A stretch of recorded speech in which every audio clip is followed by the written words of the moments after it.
Assalamualaikum kawan-kawan sedualam, selamat pagi, selamat ngopi bagi yang sedang ngopi.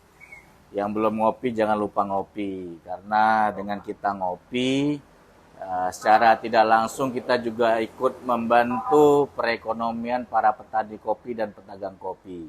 Kesempatan kali ini sedualam bisa ngobrol pagi di Gerobak Arabica. Kebetulan ownernya memberikan dukungan untuk sedualam supaya bisa kita ngobrol pagi di sini. Dan pagi ini kita ngobrol bersama dengan Bang Tabrani Yunis ya. Ya, Tabrani Yunis. Tabrani Yunis.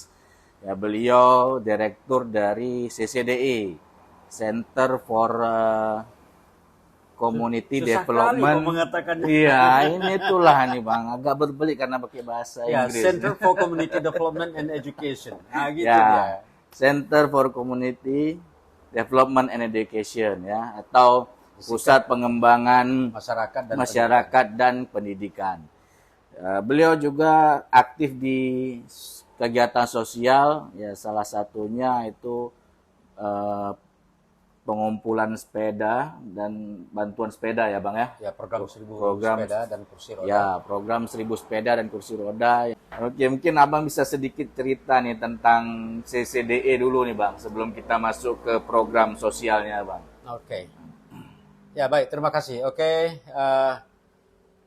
para penikmat sedu alam. Ya, pagi ini saya diberikan kesempatan untuk sedikit ya ngobrol-ngobrol. Ya, ngobrol sebenarnya ini bukan ngompol. Iya. Kalau ngompol itu beda. Ngomong politik. Ya. Nah, kalau ini kan kita tidak politik, kita ngomong soal lain. Mantap. Nah, tadi dikatakan bahwa saya tentang berkaitan dengan CCD. Nah, CCD itu adalah sebuah ya kita katakan NGO lokal ya. Atau singkatan dari ya kalau NGO itu kan non governmental organization, atau dulu kalau di Indonesia itu sering dikenal dengan LSM, kemudian juga sering dikenal dengan namanya ORNOP. ORNOP itu organisasi non pemerintah, artinya organisasi yang didirikan oleh masyarakat, dari kalangan oleh masyarakat untuk membantu ya pemerintah membantu masyarakat. Baru dengar saya tuh ORNOP Bang. Yang saya sering dengar tuh LSM, NGO, ORNOP tuh baru. Sebenarnya begini, kalau istilah-istilah itu ada sejarahnya, ada historinya. Ya. Mengapa dijadikan LSM padahal dia ORNOP? Ya. Karena dalam bahasa Inggrisnya NGO. NGO, non-governmental organization. Jadi otomatis dia merupakan organisasi non pemerintah. Jadi bukan pemerintah. Jadi nampak sekat begitu keras antara non pemerintah dan pemerintah.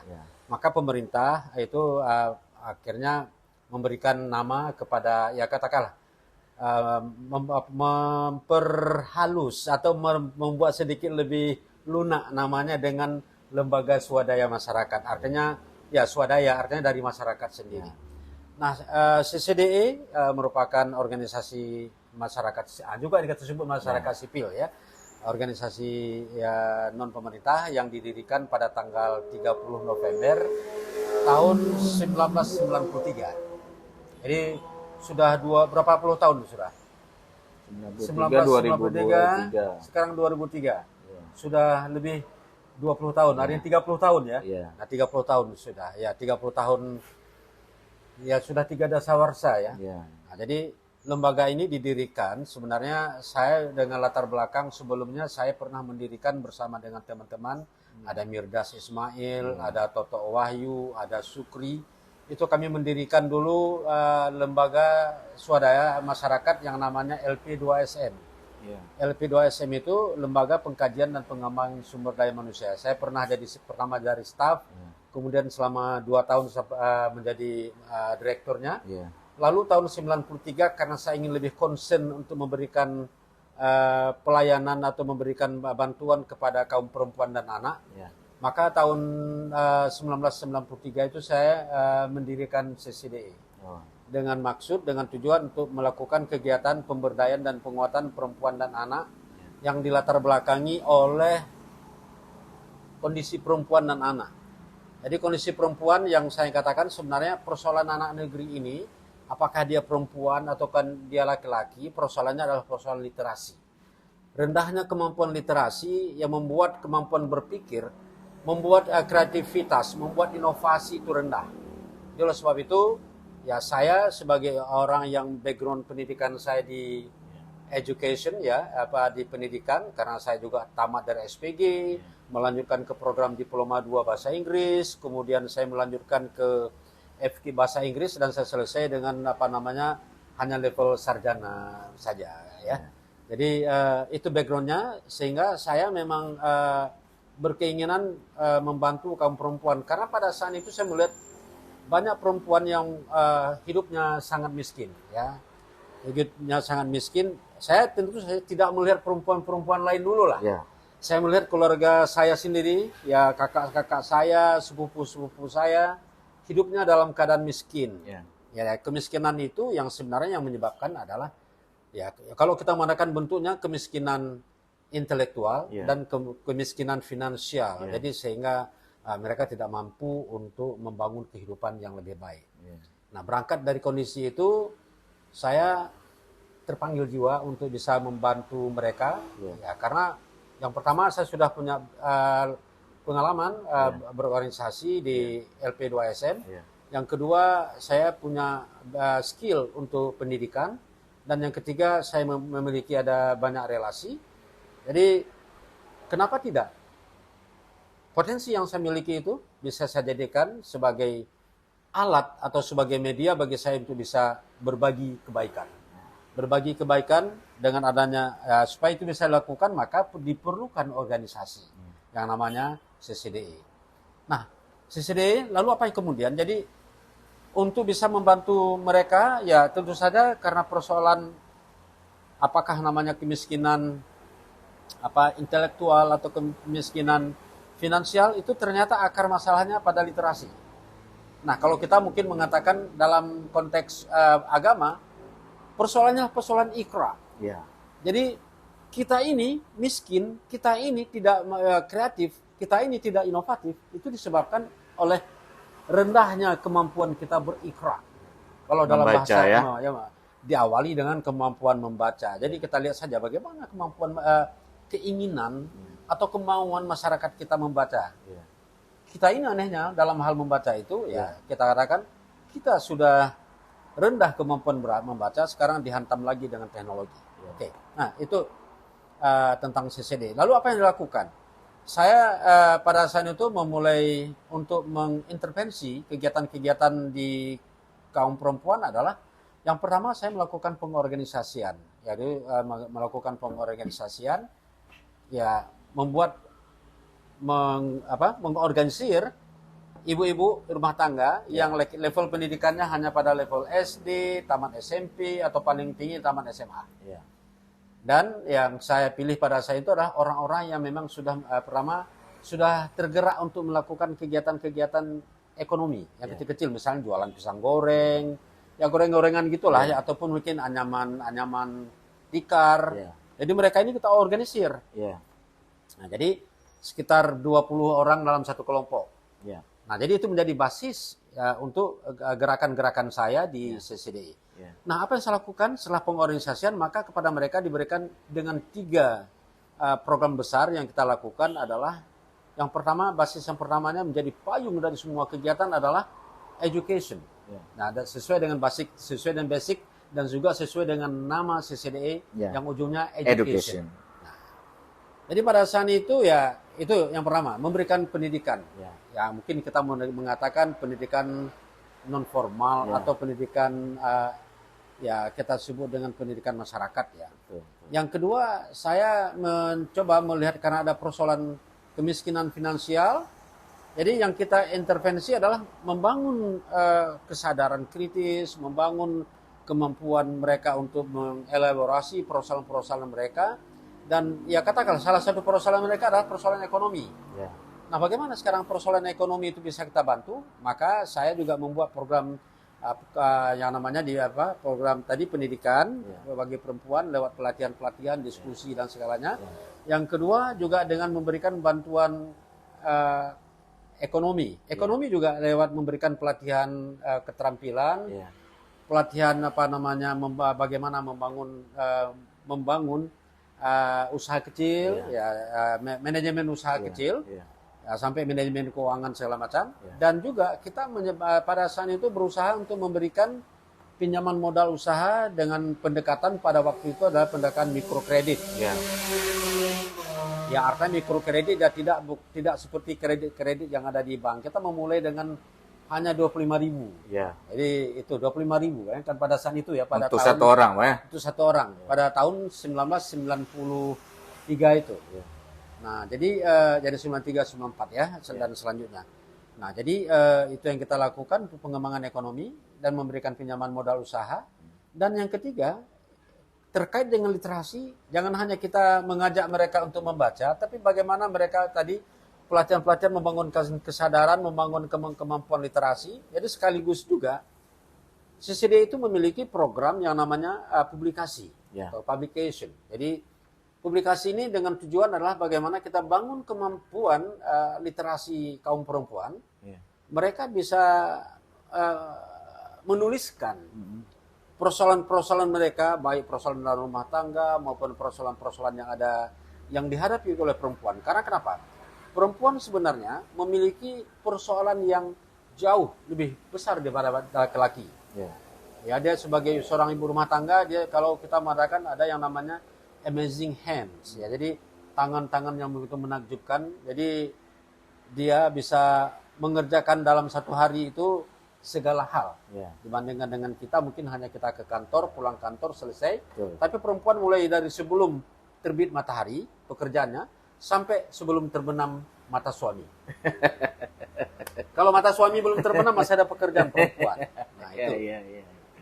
Nah, oleh sebab itu kita mulailah pada saat itu pada tahun sebelum tsunami tahun 2003.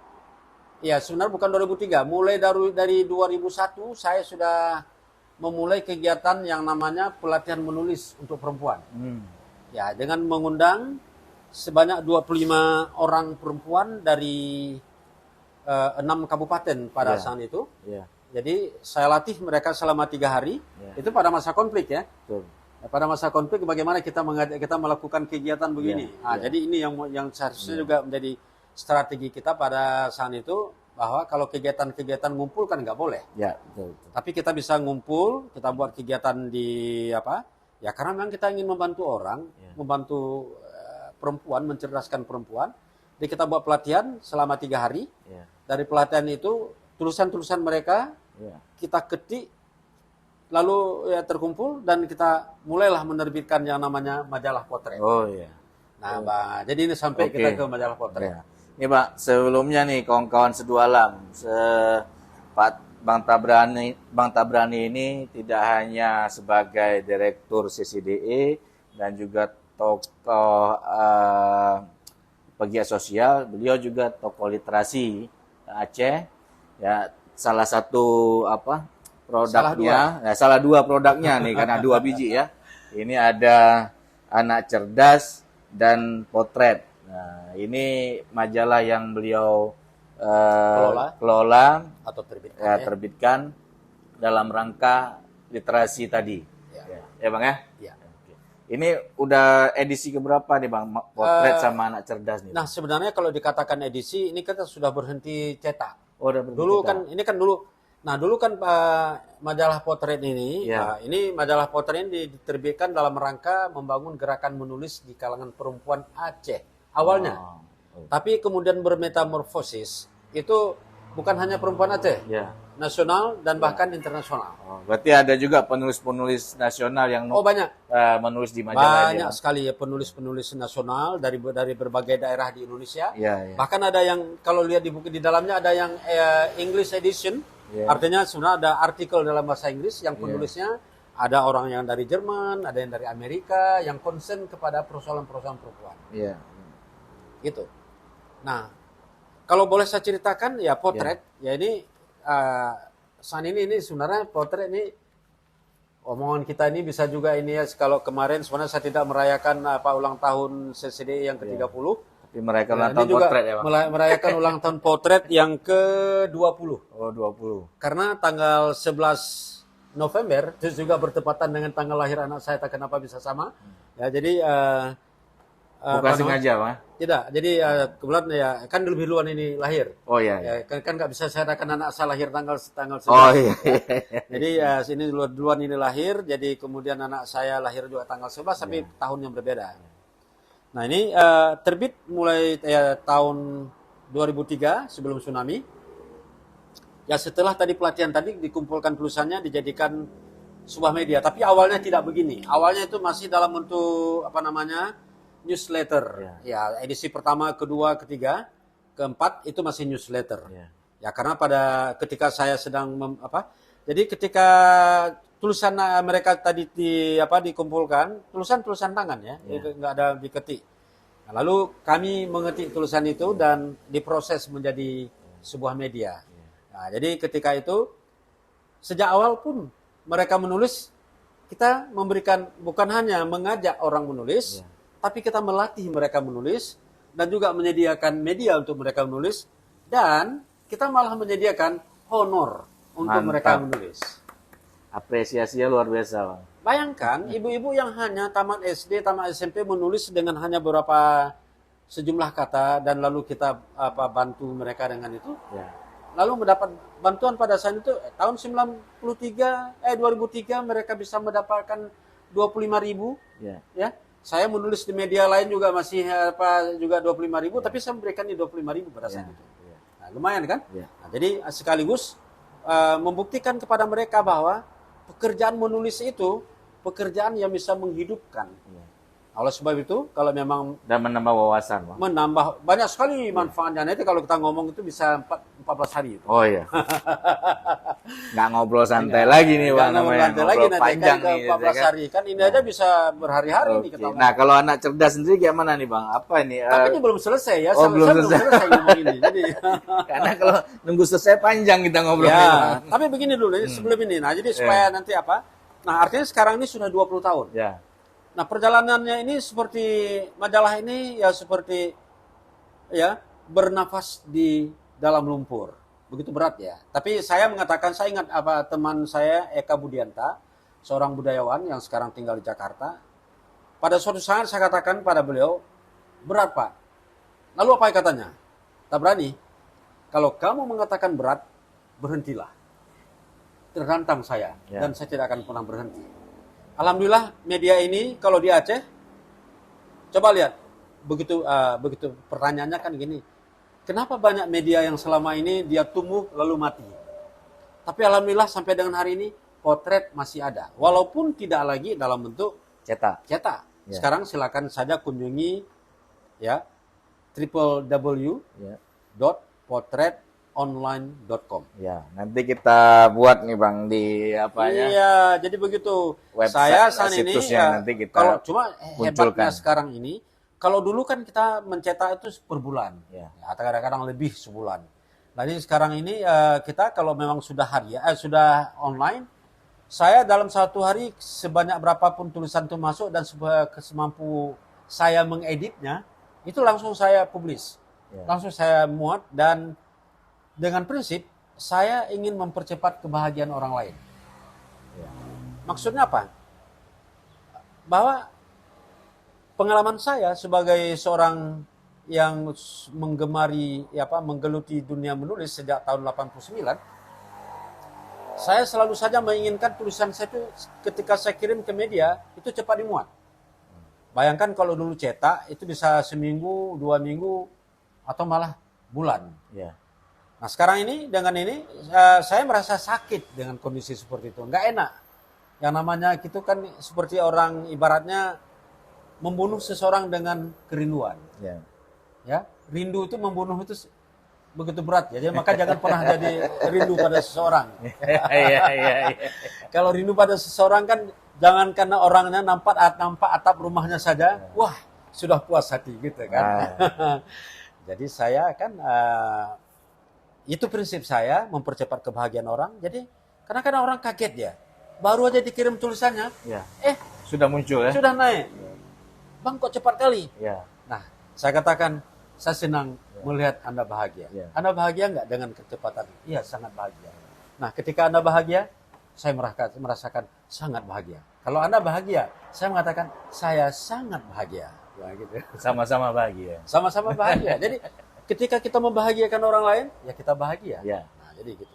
Ketika kita mudahkan hidup orang lain, kita jadi, juga dimudahkan. Sekarang ini saya terus mengajak orang. Jadi saya katakan, saya tidak hanya, cuma yang jadi masalah sekarang ini, karena majalah potret tidak ada iklan, tidak ada pemasukan. Jadi yang ada hanya pengeluaran. Nah, jadi bagi kawan-kawan Seduh Alam yang punya usaha mau beriklan di media majalah potret atau anak cerdas bisa menghubungi Bang Tap nih. Nah, gitu. Iya, soalnya gini nih. Ya, ini kan tergantung perspektif kita melihat. Ini bukan media bisnis. Betul. Ini media pendidikan. Betul. Pendidikan untuk anak negeri. Nah, bicara tentang media pendidikan nih, Bang. Nah, ini kan kayak anak cerdas potret nih. Kayaknya sangat berguna sekali ya, terutama bagi kalangan pelajar nih. Apakah nggak ada kerjasama nih antar potret atau anak cerdas dengan sekolah-sekolah atau dinas pendidikan untuk mengenalkan potret dan anak cerdas ini lebih jauh kepada para pelajar? Sebenarnya saya kalau dikatakan kerjasama dalam pengertian membantu, ya saya dengan beberapa sekolah langsung itu memang dulu ada berlangganan mereka. Tapi kan sekolah di Banda Aceh, kabupaten lain ada juga di kabupaten lain, tapi jumlahnya sangat terbatas dan memang tidak bisa menutup biaya operasional. Biaya operasional sebenarnya paling kurang ya katakanlah jangankan untuk membayar biaya cetak, membayar untuk penulis saja nggak cukup. Tapi saya berusaha untuk menyediakan ini dulu ya, setiap yang menulis itu kita berikan honor 100.000. Sama dengan media bisnis yang ada di Aceh. Sebesar apapun media yang ada di Aceh ini, ada media besar, honornya sama dengan saya berikan 100.000. Luar biasa. Padahal ini tidak ada iklan ya. Ya kita pernah misalnya dulu pernah mengajak seperti dinas pendidikan, tapi yang namanya mengajak ya ketika kita sudah datang ngobrol, ya bagus pak, ya itu biasalah sebagai bentuk ya sebut sajalah apresiasi, walaupun apresiasinya apresiasi lisan ya, liur ya, gitu ya, jadi segitu sajalah ya. Tapi kalau yang namanya ingin membantu bersama-sama dengan tidak ada. Jadi saya sudah mengajak dinas pendidikan pada saat itu. Padahal dinas pendidikan kalau memang mau bekerja sama ini, dia tidak perlu mengeluarkan biaya. Tetapi biaya dalam dinas pendidikannya. Tetapi dia bisa mengatakan, halo kepala-kepala sekolah, ini media yang bagus untuk membangun kemampuan minat membaca dan juga membangun minat menulis di kalangan pelajar di SMP, SMA. Nah, jadi oleh sebab itu ya berlanggananlah. Ya untuk kalau ada sekolahnya sampai 1.000 orang, ya nggak usah banyak-banyak lah, 10 majalah lah. Bayangkan kalau ada 800 sekolah ini, berlangganan ini 10 majalah, saya pikir ya bukan hanya mendatangkan keuntungan secara finansial, tapi juga bagaimana anak-anak yang ada di sekolah itu memiliki media bagi mereka untuk berkarya. Nah, akhirnya saya bersedia atau tidak ada bersedia mereka, saya tetap saja datang ke sekolah-sekolah, memberikan saya misalnya ada ya teman-teman misalnya seperti di PD Jaya. PD Jaya itu dulu kepada kepala dinasnya itu mengundang saya, Pak Tap, tolong beri motivasi anak-anak ini menulis, berikan mereka keterampilan. Jadi tulisan saya datang harus ada wujud. Jadi ketika saya datang, hari itu pelatihan 1 hari, harus ada tulisan yang muncul pada itu. Apakah puisi ataupun tulisan apa? Ternyata bisa tulisan itu terkumpul dan tulisan anak-anak itu saya muat. Jadi sekaligus juga mempromosikan itu. Jadi sangat berat untuk kita mengajak orang untuk bekerja sama dengan hal ini. Ya, bisa saja mungkin ini dianggap sesuatu yang tidak menguntungkan bagi mereka, tetapi sebenarnya ini memberikan keuntungan yang sangat besar bagi generasi bangsa ini. Ya saya tidak tahu. Akhirnya ya dengan kondisi sangat ini, saya tidak pernah berhenti kecuali saya mati. Hari ini saya masih menerbitkan, mengelola potret itu lewat kegiatan online, ya dengan cara online. Ya. Saya mengeluarkan biaya sendiri. Ya. Saya bayar hostingnya, saya bayar internet. Ya. Saya bayar, ya HP saya kan saya gunakan untuk kepentingan ini. Betul. Bagi saya adalah lakukanlah sesuatu sekecil apapun dengan harapan mudah-mudahan itu bisa memberikan manfaat kepada orang banyak. Ya, luar biasa Bang. Memang potret anak udah berapa lama nih? Potret anak cerdas ini memang luar biasa. Tapi kita belum ngomong lagi anak cerdas kan? Oh iya. Kalau anak cerdas tadi gimana nih Bang? Nah, ini untuk kalangan pelajar SD atau apa? Ini mulai dari PAUD ya, dari PAUD sampai dengan SD. Oh iya. Nah, sebenarnya oke, tadi kalau saya katakan potret satu-satunya majalah perempuan yang terbit di Aceh dan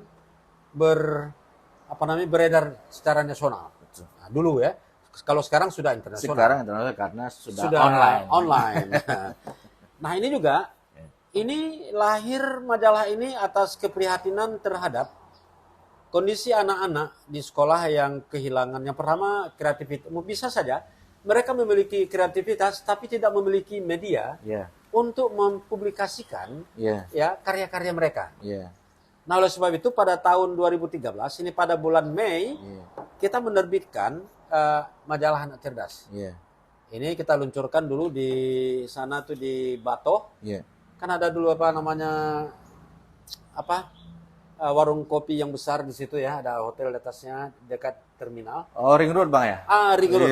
Jadi itu dulu kita luncurkan di Ring Road ini. Nah, jadi kita undang pada saat itu Pak Saridin sebagai Kepala Dinas Pendidikan Kota. Jadi kita undang beliau untuk hadir ke sana dan saya meluncurkan majalah Anak Cerdas ini. Nah, tujuannya adalah untuk kita ingin yang pertama mengajak anak-anak dari berkarya sejak usia dini.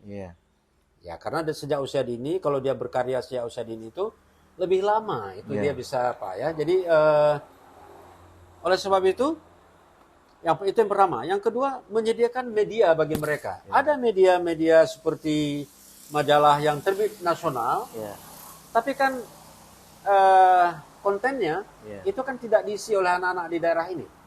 Tetapi majalah Anak Cerdas ini kita lebih mengutamakan karya-karya anak dari sekolah-sekolah dari TK dan SD yang ada di Aceh. Bukan hanya SD, madrasah MIN.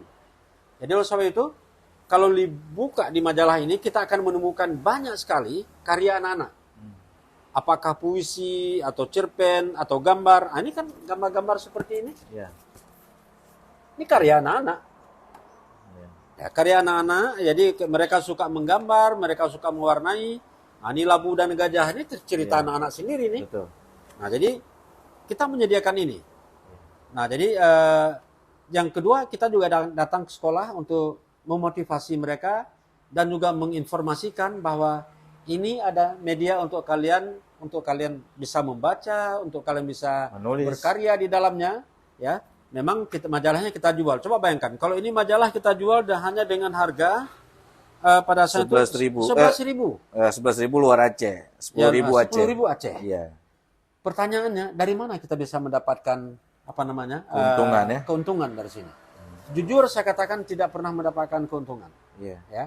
Tetapi kita malah artinya kita kalau dikatakan rugi saya tidak bisa. Jadi akhirnya saya kan juga berusaha untuk mencari sumber-sumber lain yang bisa Misalnya dulu saya pernah Bapak misalnya dengan bank termasuk misalnya Bank Aceh.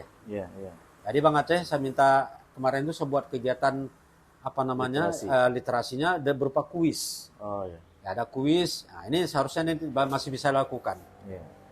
Jadi majalah Anak Cerdas ini sudah kalau tahun 2013 sekarang sudah 10 tahun. Nah, jadi bayangkan ada 3 tingkat ya. CCDE 30 tahun. Potret 20 tahun.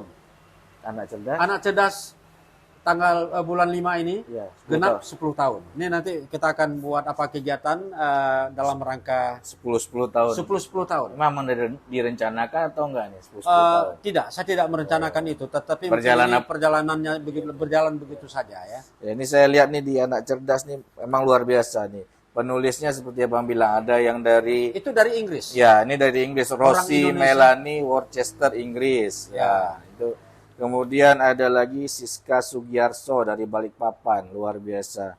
Memang kontributornya banyak sekali, anak cerdas dan potret ini. Betul. Hanya saja itulah tadi persoalan. Saya mengatakan majalah anak cerdas itu idealnya sampai dengan hari ini harus hadir dia dalam bentuk ini.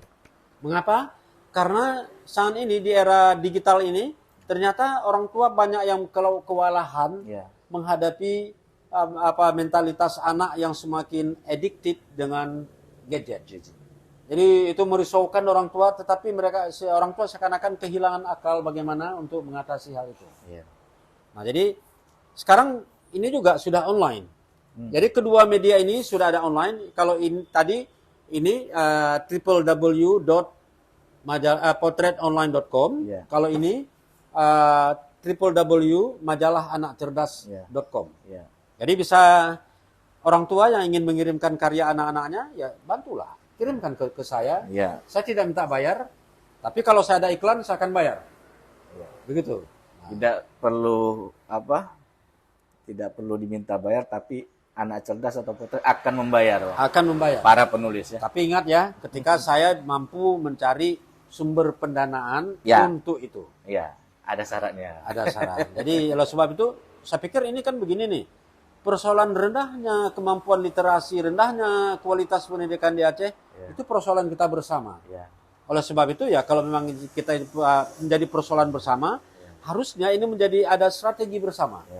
Dengan cara yang namanya merangkul mitra-mitra strategis untuk bisa membangun dunia pendidikan, untuk membangun kehidupan masyarakat yang lebih baik. Malu juga Aceh dijadikan provinsi termiskin di Sumatera kan. Nah, padahal Aceh nggak miskin-miskin benar. Ya, kita lihatlah mobil-mobil di depan itu bagus-bagus kan. Nah, di mana yang miskin? Yang miskin pejabatnya nih. Nah, mereka nggak pernah cukup tuh. Saya nggak ngomong ya. Iya, kalau saya lihat yang miskin pejabat nih. Ya, dengan adanya label miskin itu mereka bisa dapat lebih banyak. Kita nggak usah nyerempet ke politik, sorry. Saya bukan nyerempet. Saya nggak nyerempet. Saya hanya saja tadi mengatakan yang sebenarnya. Ya. Oke, nanti kawan-kawan sedualam yang mau tahu lebih jauh tentang anak cerdas dan potret bisa dilihat di description. Nanti kita tampilkan situsnya, bisa dilihat-lihat di situ. Tapi enak kopi dulu nih. Oh iya, silakan Bang. Kopi. Ini Arabica Gayo kopi. Nah, saya senang sekali dengan kopi ini. Ya, yang pertama memang saya sudah lama berhenti kopi. Tapi akhirnya saya minum kopi lagi karena kopi Arabica ternyata tidak membuat saya mual. Jadi makanya saya menjadi pelanggan gerobak yang setia. Berarti ini tempat favorit nih ya, Bah? Oh iya, ya makanya saya suka di sini ya gitu. Jadi luar biasa. Kalau nggak jauh-jauh lah dari potret ya. Dekat dengan potret hanya 20. Bukan karena dekat ya? Bukan karena dekat. Jadi pernah jauh, makanya saya dekatkan kembali supaya saya kemari. Kalau dulu saya 1 kali sehari, sekarang saya 2 kali atau bisa sampai 3 kali sehari. Programnya 1.000 sepeda, Bang. 1.000 sepeda dan kursi roda. Sudah berapa sepeda dan sudah berapa kursi roda yang sudah terakhir tersalurkan? Yang saya catat kalau seluruhnya itu lebih kurang ya 375 sepeda.